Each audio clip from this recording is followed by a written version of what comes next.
There's a very nice update from IRCC today, particularly for the postgraduate work permit applicants who are inside Canada on a visitor status. And potentially, this could also apply to other types of work permits, such as LMI exempt or LMI required work permits. Why this is a great news? Why this is a good news? So if you can see the regulation 199, the immigration regulations, who could apply for a work permit once you're inside Canada. So you needed to be in either of these situations in order to apply for your work permit online once you're inside Canada. And these conditions included that you either need to be on a work permit, or you are working in Canada under the authority of Section 186, or you are holding a study permit or a TRP. And there's other kinds of situations under which you could apply for your work permit. But if you see closely, there's no mention of people on visitor being eligible to apply, which was the case during COVID times, and quite recently, until recently, that was the case. The other tightening measure that we know, that they removed the ability to apply for the work permits at the border through the flag polling process. So that left us very few options for the people who are currently inside Canada on their visitor. So far, we were under the assumption that they can no longer apply for their work permits online. So the advice we were giving them to be on the safe side is better to go outside of Canada and then apply for your work permit applications online. And then once it is approved, then you can enter back.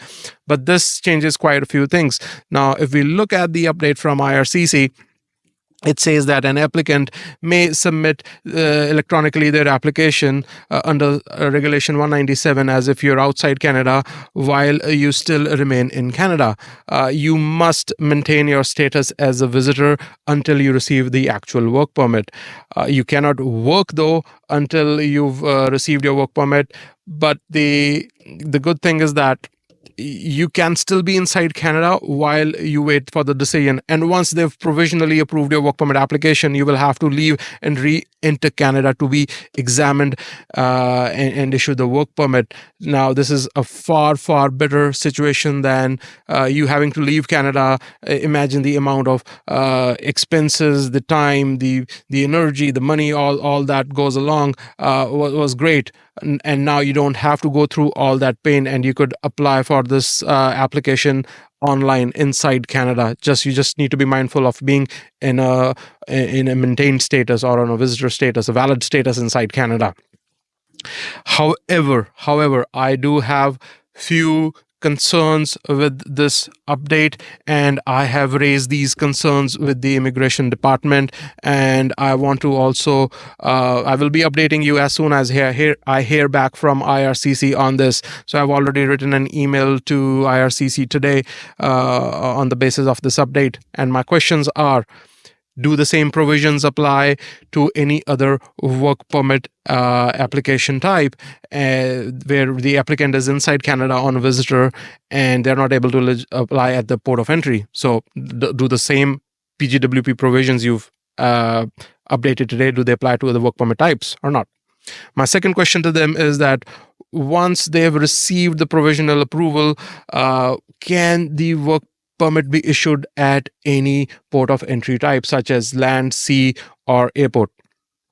Now, the whole premise, we were told that why you cannot apply, why we cannot do the flag polling is, if you read this news that was released on December 23, 2024, where the Minister of Public Safety, or CBSA, and Mark Miller, Minister of Immigration, they said that flag polling is unnecessary and diverts resources from critical enforcement activities.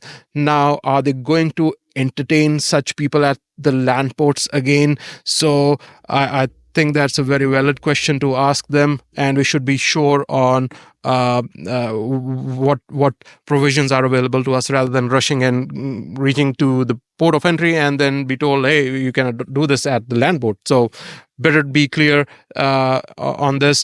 And my last question to them is that for inside Canada PGWP applicants who have an invalid or an expired study permit, the updated instructions which are available on the same page, they say that if the applicant is eligible for restoration, they can restore their status with the authorization to study by applying for a study permit. They must meet all the regular study permit requirements, including that they hold a valid letter of acceptance from the DLI, or the Designated Learning Institute, from where they wish to study or intend to study, and they may also concurrently submit a PGWP application. So far, what the process we had been following was, in such situations in the past, that we would straight away submit a work permit application with this form 5710, and we would submit the study permit fee along with the postgraduate work permit fee and the restoration of status fee.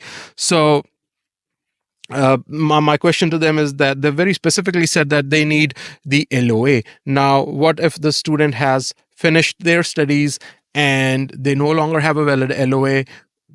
Do they still need an LOA? Like, how do we go about it? Because they don't need that LOA anymore. What do we do in this situation? So I'm hoping to get an answer back from them. And as soon as I hear back from them, I will be providing you another update. So yeah, keep on following me. Yeah, it's a great news overall. Thanks.